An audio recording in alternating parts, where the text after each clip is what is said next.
ஒரு போலியான தோற்றத்தை ஏற்படுத்தி அதில் நாம் வாழ்ந்துக்கிட்டு இருக்கோம். எத்தனையோ பேருக்கு போலியான வாழ்க்கை தான் வாழ்ந்துட்டு இருக்கேன், ஆனால் இதை இடிக்கணும் அழிக்கணும் அப்படின்னு நினச்சாலும் தைரியம் இல்லை. ஏன் தெரியுமா? அதன் மூலமாக துன்பம் வந்துடும், அதன் மூலமாக வாழ்க்கையில் எனக்கு எல்லாம் போயிடும்னு. ஆனால் கடவுள் சொல்லக்கூடிய ஜட்ஜ்மெண்ட் என்ன தெரியுமா? கண்டிப்பாக உங்களுக்கு அவர் ஒரு தீர்ப்பை இந்த பதிவு முடிவதற்குள்ள எழுதியிருக்கிறார். அவர் எப்படிப்பட்ட ஒரு ஜட்ஜ்மெண்ட்டை கொடுத்துருக்காருன்றதை நீங்கள் தெரிஞ்சுக்கிட்டாதான் அடுத்த 3 விஷயங்களை நீங்கள் செய்வதற்கு தயாராக இருப்பீங்க. அந்த 3 விஷயத்தை சரியான முறையில் செஞ்சிட்டா உங்கள் வாழ்க்கையில் இருக்கக்கூடிய தரித்திரம் அப்படின்றது உங்களை விட்டு விலகி ஓடும். அழுகையோடு நீங்கள் பொறுக்கலை, ஆனால் இந்த உலகத்தை விட்டு போகும்போது நிம்மதி பெருமூச்சு விட்டு போவீங்க கண்டிப்பாக. ஏன்னா உங்களுக்கும் கடவுளுக்கும் இருக்கக்கூடிய உரையாடல் தான் இந்த பதிவு. இது உங்கள் வாழ்க்கையில் மேலும் ஒரு மாற்றத்தை ஏற்படுத்தக்கூடிய மிக அற்புதமான பதிவு. ஓம் சாயிரா சாயிரா, ஓம் சாயிரா சாயிரா, ஓம் சாயிரா சாயிரா, அன்பே சாயிரா, பேரன்பே சாயிரா, அகிலம் தளிக்க ஆத்மா விழிக்க அனுதினம் சாயிரா, எங்கள் அன்பே சாயிரா.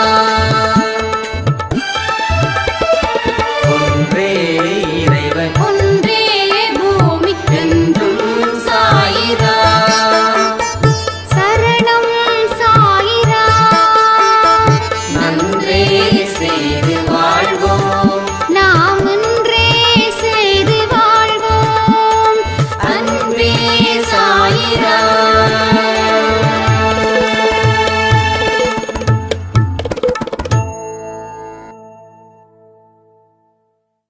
சாயிராம். என் உயிரின் உயிரானவர்களே, ஒரு உயர்ந்த வாழ்க்கையை கொடுத்த சாயப்பாவுக்கு நன்றிகள். நேற்று இரவு நடந்த அற்புதத்துக்கு நன்றிகள். என் வாழ்க்கையில் ஒரு வெளிச்சத்தை ஒரு இருட்டு ரூமுக்குள்ள கடவுள் எனக்கு கொடுத்தாரு. நான் ரொம்ப திகைச்சு போயிட்டேன். எதை ஆழமான நம்பிக்கையோட செய்கிறோமோ அங்கே நமக்கு வெற்றி மட்டும்தான் காத்துக்கிட்டு இருக்குது அப்படின்னு ஒரு சாய்ராம் சொல்லியிருந்தாங்க. இன்னும் எத்தனை பேருக்கு அந்த வெளிச்சம் தெரிஞ்சது அப்படின்னு எனக்கு சரியாக தெரியல. யாராவது அப்படிப்பட்ட விஷயங்கள் நடந்துச்சு அப்படின்னா கமெண்டில் கமெண்ட் பண்ணுங்கள். ஒருவேளை நடக்கலை அப்படின்னா அதுக்கு ஃபீல் பண்ண வேண்டாம். பயிற்சிகளை இன்னும் நீடித்த நம்பிக்கையோட, நீடித்த அமைதியோட, உற்சாகத்தோட நீங்கள் செய்யும்போது அதனுடைய வெற்றி 100க்கு 100 வந்துடும். ஸோ மாற்று கருத்தே கிடையாது. ஸோ நம்பிக்கையோட நீங்கள் செயல்புறீங்க. இன்னைக்கு ஒரு சாய்ராமுடைய பெரிய கேள்வி என்ன தெரியுங்களா? நான் எதுக்கு வாழணும்? நான் நல்லபடியாக வாழ்ந்தா நான் சந்தோஷமாக இருப்பேன். ஆனால் நான் வாழக்கூடிய வாழ்க்கையில் ஏகப்பட்ட பிரச்சனைகளும் துன்பங்களும் வேதனைகளும் நிறைந்திருக்குது. நான் எதுக்கு வாழணும்? கடவுள் ஏன் எனக்கு இந்த பிறவியை ஏற்படுத்தி கொடுக்கணும்? எவ்வளவு கஷ்டப்படக்கூடிய ஒரு பெண்ணுக்கு வேறு ஒரு பிறவியை கொடுத்து அதை சரி பண்ணி அதற்கு அப்புறமா ஒரு மனித பிறவியை எனக்கு கொடுத்துருந்தா அது எனக்கு எவ்வளவு புண்ணியமாக இருக்கும். கடவுள் ஏன் என்ன ஒரு கொடுமையாக ஒரு கொடூரமாக படைச்சிருக்காரு? எனக்கு இதுக்கு பதில் வேணும் அப்படின்னு ஒரு சாய்ராமுடைய கேள்வி. ஸோ இந்த கேள்வி எல்லாருக்குமே இருக்கு. யாரெல்லாம் தீவிரமாக்கப்பட்ட துன்பத்தில் இருந்து நிற்கிறாங்களோ அவங்களுடைய ஒரே விதமான கேள்வி இந்த கேள்விகள் தான். இந்த கேள்விகள் எனக்கும் பல முறை கேள்வியை வந்தது, ஆனால் பதில்கள் கிடைக்கல. ஆனால் உங்களுக்கு இப்போ பதில்களை நிச்சயமாக என்னுடைய குரலின் மூலமாக சாயப்பா பேச போகிறாரு. ஸோ அமைதியோட நம்பிக்கையோட இதை கேளுங்க. ஸோ கேட்கும்போது நீங்கள் யார், உங்களால் என்ன செய்ய முடியும், கடவுளுடைய நோக்கம் என்ன, ஒரு உயர்ந்த வாழ்க்கைக்கு அழைச்சிட்டு போவதற்கு உண்டான வழிகள் என்ன, நாம் ஏன் நிறைய விஷயங்கள் நல்லது செஞ்சாலும் அது நமக்கு எதிராக செயல்படுது, இதை எல்லா விஷயத்தையும் தான் இன்னைக்கு இந்த பதிவில் பார்க்க போகிறோம். ஸோ முதல்ல ஒரு விஷயம், கடவுளுக்கு நன்றிகளை சொல்லுங்க. அன்பே சாய் அப்பாவிற்கு நன்றி சொல்லுங்க. ஒரு விஷயங்களும் உங்கள் வாழ்க்கையில் வளர்ச்சியை ஏற்படுத்த போகுதுன்ற நம்பிக்கையோட நீங்கள் கேளுங்க. ஏன்னா எல்லாருடைய வீட்டிலையும் அந்த வீட்டில் இருக்கிற எல்லாருக்கும் ஏகப்பட்ட பிரச்சனைகளை ஃபேஸ் பண்ணி தினம் அழுது புலம்பிக்கிட்டு இருக்கிறவங்க இருக்கிறாங்க எல்லா வீட்டிலையும். அப்போ இது உண்மையாகவே கடைசி வரைக்கும் இப்படி தான் போகணுமா அப்படின்ற எல்லா கேள்விகளுக்கும் தான் இந்த பதில்கள். அதனால நன்றியோட கேளுங்க. முதல்ல நீங்க யாரு, உங்க லட்சியம், உங்க நோக்கம் என்ன, உங்களுக்கு என்ன தேவை இருக்குது, உங்க தேவைகள் என்ன. அப்போ தேவைகள் எது நமக்கு கிடைக்காம இருக்குதோ அதனால தான் நமக்கு வாழ்க்கையில் இவ்வளோ பெரிய துன்பம். இங்கே ஒரு மனுஷனுக்கும் ஒவ்வொரு தேவைகள். சில பேர் நோயில் இருக்கிறவங்களுக்கு பணம் தேவையில்லை, ஆரோக்கியம் தேவை. கடனில் இருக்கிறவங்களுக்கு ஆரோக்கியம் தேவையில்லை, பணம் தேவை. பணமும் ஆரோக்கியமும் இருக்கிறவனுக்கு வாழ்க்கையில் வேறு ஏதாவது உறவுகள் மூலமாக இருக்கக்கூடிய பிரச்சனைகளை தீர்ப்பதற்கு, சில பேருக்கு கணவன் மனைவி பெட்டர் அண்டர்ஸ்டாண்டிங்கில் இருக்கணும். அது மாதிரி இல்லையேன்னு சொல்லி அவங்களுக்கு ஒரு தேவை இருக்குது. அதனால் உங்கள் தேவைகள் என்ன இருக்குது, உங்கள் உண்மையான தேவைகள் என்ன, அதுதான் இப்போ இந்த இடத்துல உங்கள் மனசில் நீங்கள் ஒரு கேள்வியை வைக்கணும். உங்கள் தேவைகள் என்ன வேணாலும் இருக்கலாம். நீங்கள் நாட்டுக்கே பிரதமராக இருக்கட்டும், நீங்கள் நிறைய பேருக்கு கடன் கொடுக்கக்கூடியவராக இருக்கட்டும். உங்கள் தேவை, உங்கள் ஆசை என்ன அப்படின்றது தான் இந்த பதிவில் இருக்கக்கூடிய மிக முக்கியமான ஒரு கரு.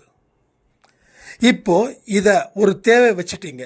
கணவனும் நானும் சந்தோஷமாக இருக்கணும், மனைவியும் நானும் சந்தோஷமாக இருக்கணும், எங்களுக்குள்ள எந்த துன்பமும் எந்த தோல்வியும் எந்த அவமானமும் இருக்கக்கூடாது, அன்பு ஒன்றே எங்கள் வாழ்க்கையில் ஒரு பெரிய விருப்பமாக இருக்குது, அது இல்லாமல் இருக்கிறதால தான் எனக்கு இவ்வளவு பெரிய கஷ்டத்தை நான் சுமந்துக்கிட்டு இருக்கேன்.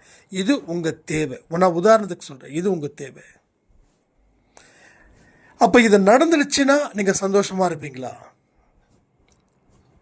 ஒருவேளை இது நடந்துருச்சுன்னா நீங்கள் சந்தோஷமாக இருப்பீங்களா அப்படின்னா, எஸ், நடந்தால் நான் நிச்சயமாக சந்தோஷமாக இருப்பேன், அதில் எந்த சந்தேகமும் வேண்டான்னு சொல்லி உறுதியாக உங்களால் இந்த விஷயத்தை சொல்ல முடிஞ்சா, நான் சொல்லக்கூடிய ஒரு விஷயத்தையும் கவனத்தோட நம்பிக்கையோட கேளுங்க.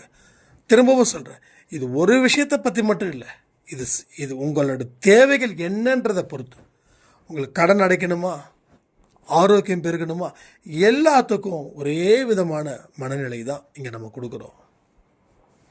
முதல்ல கடவுள் உங்களை ஒரு அழுகைக்காகவோ ஒரு புலம்பலுக்காகவோ படைக்கலை. ஸோ கடவுள் மேலே எந்த விதமான டிமாண்டையும் கிரியேட் பண்ணாதீங்க. எல்லாத்துக்கும் கடவுள் தான் காரணம் அப்படின்னு கடவுள் மேலே பழி தூக்கி போடுறது முதல்ல நிறுத்துங்க. நீங்கள் பழி தூக்கி போடுறதால நீங்கள் கடவுளுக்கு நீங்கள் பகையாளியாக மாறப்போவது இல்லை. ஓகேங்களா? கடவுளுக்கு பகையாளியாக மாறப்போவது இல்லை. யாருக்கு எந்தெந்த வாழ்க்கையை வாழ்ந்துட்டு இருக்காங்களோ அதற்கு ஏற்ப துன்பமும் கஷ்டங்களும் இருக்க தான் செய்யும். ஏன்னா அதுதான் கர்ம வினை, அது உங்களுக்கு தெரியும். ஸோ என்னோட விதி, என்னோட கர்மா என்ன இருக்குதோ அது நான் இந்த நேரத்தில் கஷ்டப்படுவதற்கு காரணம். இதுதான் நீங்கள் வைக்க வேண்டியது. சரி, அதுக்காக கஷ்டப்பட்டுக்கிட்டே இருக்கணுமா, இதான் கடவுளுடைய தீர்ப்பா அப்படின்னா அங்கே தான் நீங்கள் யோசிக்கணும். இது கடவுளுடைய ஜட்ஜ்மெண்ட் கிடையாது.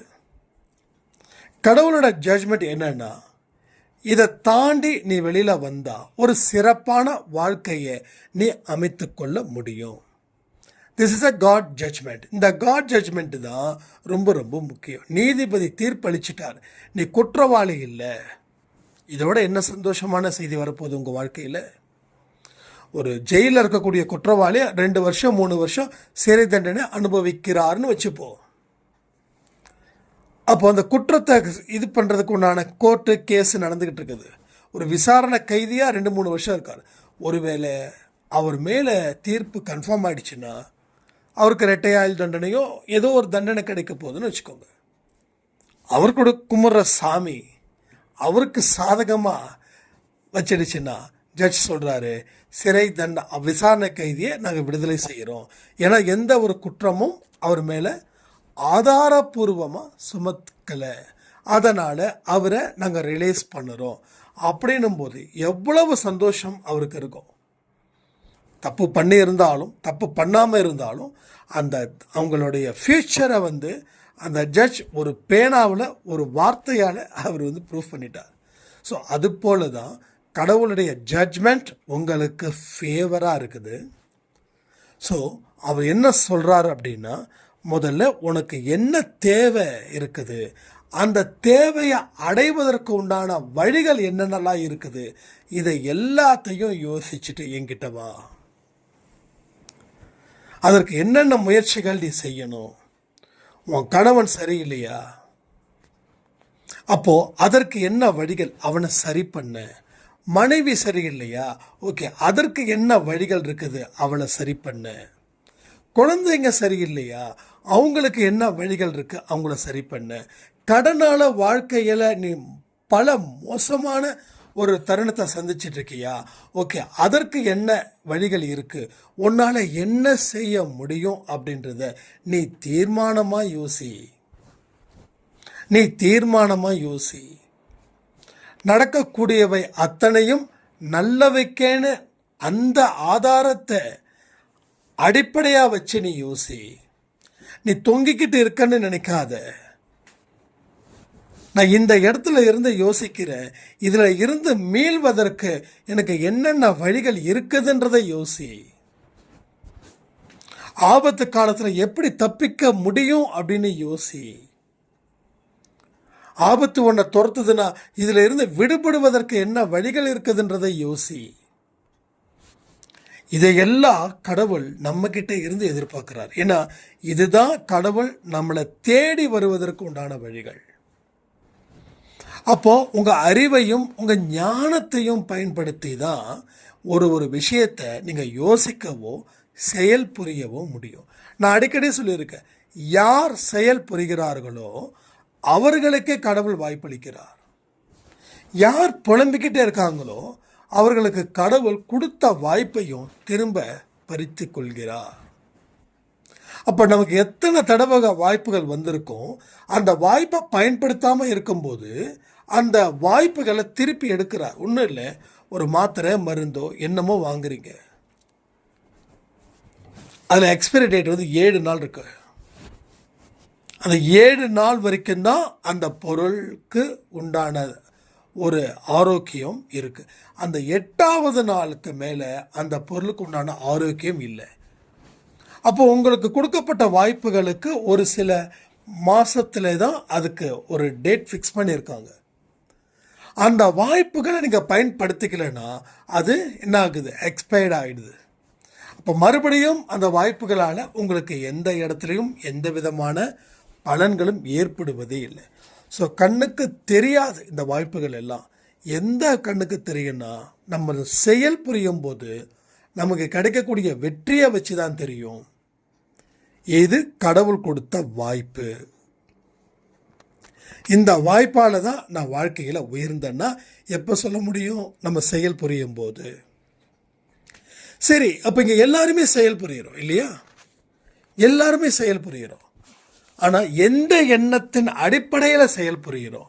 ஒரு எண்ணத்தை உயர்வாக்கிக்கிறதும் ஒரு எண்ணத்தை ஒரு செயலை உயர்வாக்கிக்கிறதும் ஒரு செயலை தாழ்வாக்கிக்கிறதும் இருக்கக்கூடிய விஷயம் என்ன தெரியுமா? உங்களுடைய தாட்ஸ். அப்போது நீங்கள் ஒரு விஷயத்தை செய்கிறீங்கன்னா அந்த உயர்ந்த எண்ணத்தோட ஒரு செயலை செய்யும்போது அதனுடைய பலன்கள் அதிகம். அதே தாழ்ந்த எண்ணத்தோட ஒரு செயலை புரியும்போது அதனுடைய பலம் மட்டமான பலமாக இருக்கும். ஒன்றும் இல்லை, நான் ஒரு வேலை பார்க்குறேன், எனக்கு இந்த வேலை பிடிச்சிருக்குது, எனக்கு சம்பளம் கம்மி, ஆனால் உயர்ந்த எண்ணத்தின் அடிப்படையில் அந்த வேலையை நான் பார்த்து செய்கிறேன்.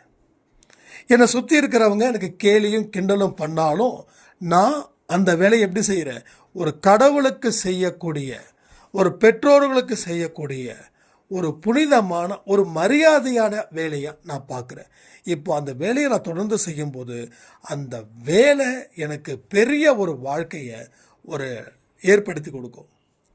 இப்போது பிறர் என்னை கேவலப்படுத்துகிறாங்க, இந்த வேலையெல்லாம் நீ செய்யலாமா, இதெல்லாம் செய்கிறதுக்கு தான் நீ இவ்வளோ படிச்சிருக்கியா, என்ன ஆளு நீ அப்படின்னு சொல்லும்போதோ, இல்லை யாரும் சொல்லாமலே ஒரு குறைந்த சம்பளத்துக்காக நம்ம இந்த வேலை பார்க்க வேண்டிய ஒரு கட்டாயம் எனக்கு வந்துடுச்சே அப்படின்னு நினைக்கும்போது அந்த வேலை செய்யும்போது அந்த வேலை எனக்கு ஒரு மோசமான செயல்களை, மோசமான விளைவுகளை எனக்கு ஏற்படுத்தும். ஸோ எந்த ஒரு விஷயத்தை செஞ்சாலும் எந்த எண்ணத்தின் அடிப்படையில் நீ செய்கிறன்றதை பார்த்து தான் நம்மளுடைய லட்சியம் நமக்கு நிறைவேறும். அப்போ அதையும் நம்ம பார்க்கணும் இல்லையா? அப்போ எந்த எண்ணத்தின் அடிப்படையில், சரி ஓகே இது போதுமா, அதற்கு வேறு எதுவும் தேவையில்லையா? அப்போ நல்ல மனதுடன் செஞ்சால் போதுமா? ஆனால் இன்னொன்று இருக்கே, ஞானம், அறிவு. ஒரு செயலை செய்யும் போது அதற்கு உண்டான அறிவுகள் அங்கே முழுவதுமாக பயன்படுத்துகிறோமா, இல்லை கால்வாசி பயன்படுத்துகிறோமா, இல்லை அறிவை பயன்படுத்தாமலே நாம் ஒரு வேலையை செய்கிறோமா? ஆனால் நிறைய மனுஷங்க அறிவை பயன்படுத்தாமலே வேலை செய்கிறாங்க. அங்கே போக சொன்னாங்க போனேன், அங்கே கேட்க சொன்னாங்க கேட்டேன், அங்கேருந்து வர சொன்னாங்க வந்தேன். இப்படி சொல்லக்கூடியவர்கள் அறிவை பயன்படுத்தி வேலை செய்யலன்னு அர்த்தம். இவங்க கடைசி வரைக்கும் எந்த மாதிரி வேலையில் இருக்காங்களோ இறுதி வரை அதே வேலையில் தான் இருப்பாங்க. அப்போது இவங்க அறிவை பயன்படுத்தலை, மற்றவர்கள் சொல்வதை கேட்கறதால அவங்களுடைய அறிவின்படி தான் இவங்க வேலை செய்கிறாங்க. உடனே இங்கே கேட்கலாம், நான் மேலதிகாரிக்கு கீழே இருக்கும்போது அவங்க சொன்னது தானே கேட்கணும், இது கரெக்டு, அப்படி தான் கேட்கணும், நான் இல்லைன்னு சொல்லவே இல்லை. ஆனால் அதை அறிவுபூர்வமாக நம்ம செய்யணும். உங்கள் மேலதிகாரிகள் ஒரு விஷயத்த சொல்லும்போது அந்த மேலதிகாரிகளுக்கும் உங்களுடைய அறிவை பயன்படுத்தும் போது அவங்க உங்ககிட்ட சஜஷன் கேட்பாங்களா கேட்க மாட்டாங்களா? நம்ம கேட்க மாட்டாங்க, கேட்டால் திட்டுவாங்க நாம் நினைக்கிறோம். இல்லை, நம்ம அந்த அறிவை பயன்படுத்தாமல் இருக்கிறதால அவர் மேலதிகாரியாக இருக்கார், நாம் அவருக்கு கீழே இருக்கோம். நாம் அறிவை பயன்படுத்திட்டோம் அப்படின்னா அவருக்கு மேலே ஒரு மேலதிகாரியாக நாம் இருக்க முடியுமா முடியாதா? ஸோ ப்ராக்டிக்கல் லைஃப்லேயே ஆன்மீகத்துடைய பங்கு மிக முக்கியமான பங்கு. இந்த ஆன்மீகன்றது பூஜை பண்ணுறது, மந்திரம் சொல்கிறது, கோயிலை சுற்றுறதுன்னு நாம் நினச்சிக்கிட்டு இருக்கோம். பட் அது இல்லை. கடவுள் வெளியில் இல்லை, உள்ளே இருக்கார். நீ செய்யக்கூடிய செயல்களில் கண்காணிச்சுக்கிட்டு இருக்காரு. நீ செய்யும் செயலாகவே அவர் இருக்கிறார். அந்த உன்னதமான தத்துவத்தை உள்ள வைக்கும்போது தான் நாம் எப்பேற்பட்ட ஒரு உண்மையான ஒரு வாழ்க்கையை வாழ்வதற்கு தகுதியானவர்கள் அப்படின்ற ஒரு விஷயமும் நமக்கு தெரியும். ஸோ கணவன் மனைவி சண்டை பற்றி சொன்னீங்களே, அதை எப்படி சரி பண்ணுறது? இதற்கும் ஒரு வழி இருக்குது.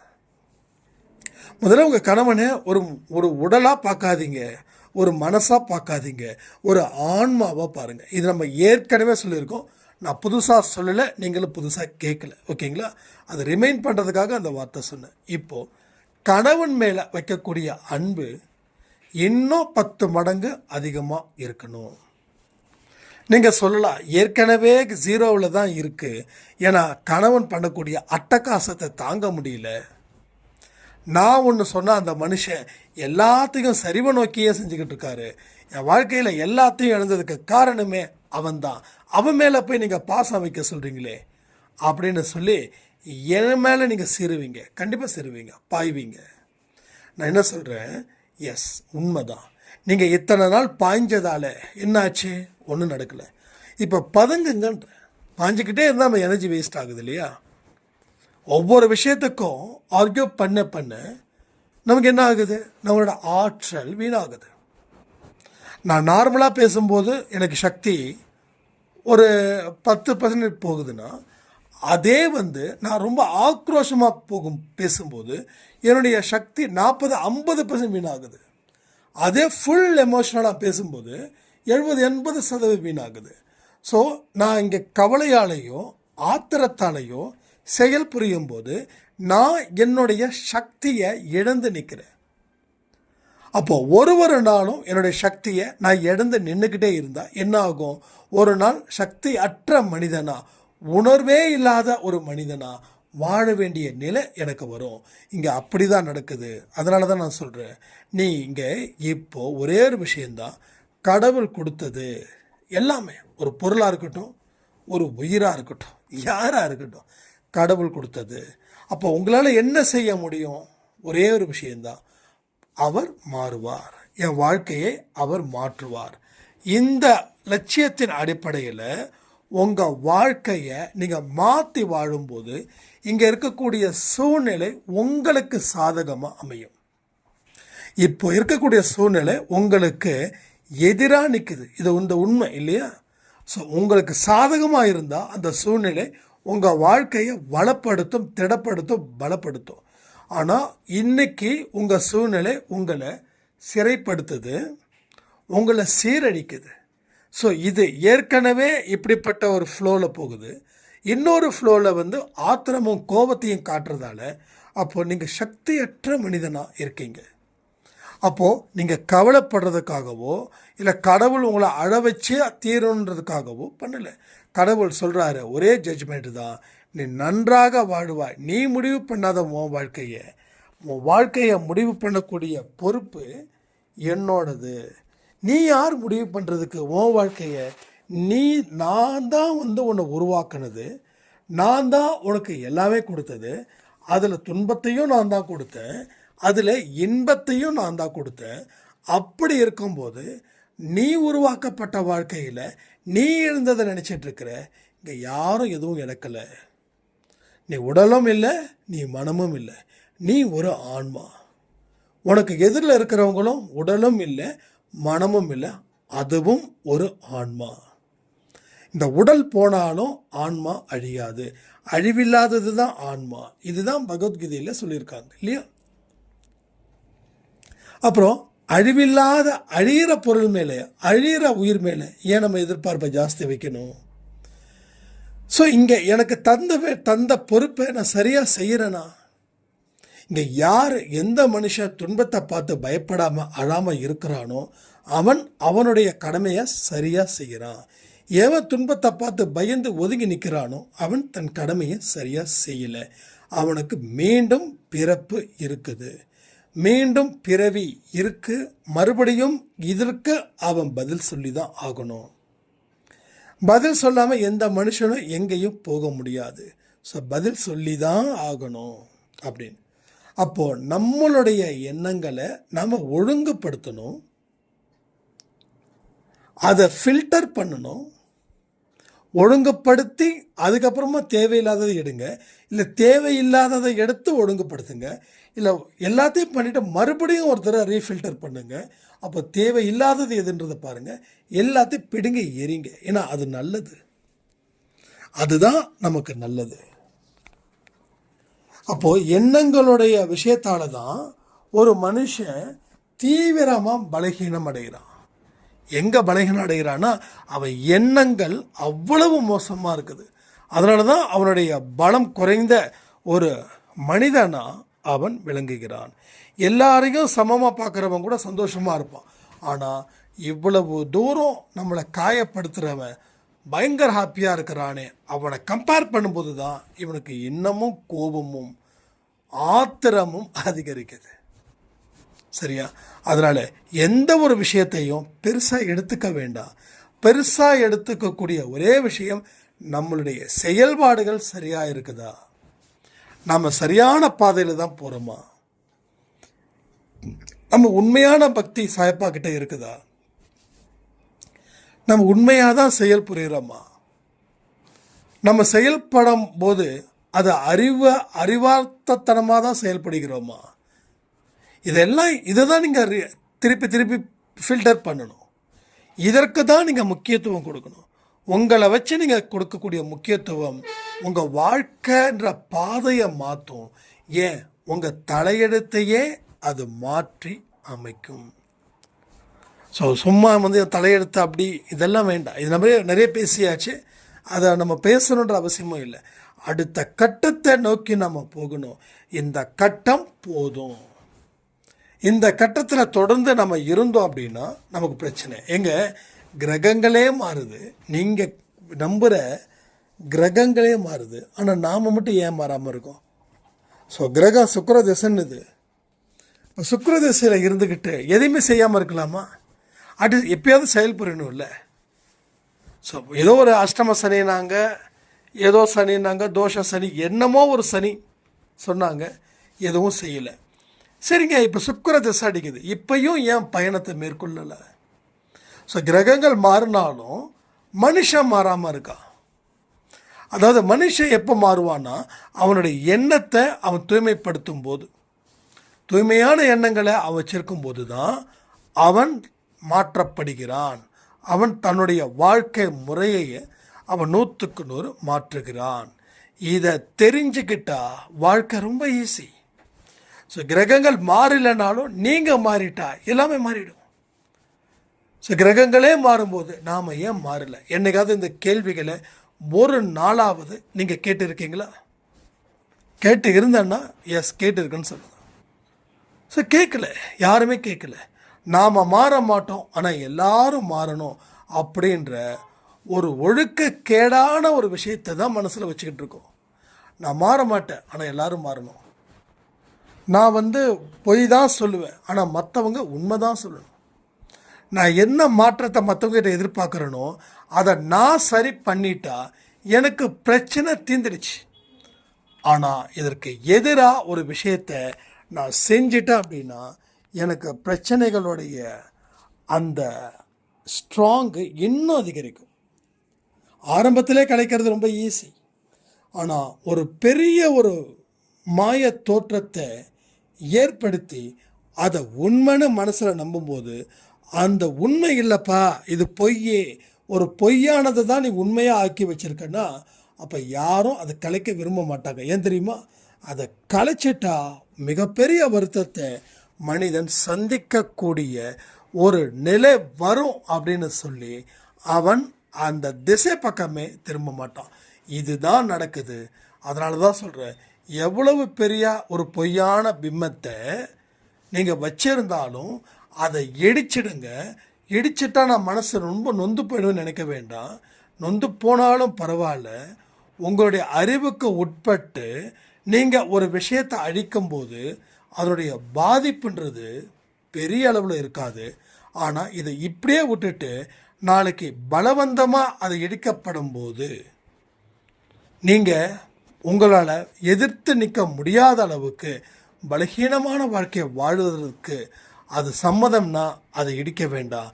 இல்லை, நான் இப்போவே அந்த மாய தோற்றத்தை இடித்து அதில் வர துன்பத்தை நான் ஏற்றுக்கிறேன்னு சொல்கிறவங்க வாழ்க்கை கண்டிப்பாக நல்லா இருக்குன்னு சொல்லி இந்த பதிவை நான் முடிக்கிறேன். ஜெய் சாய்ராம். ஓம் சாயிரா சாயிரா.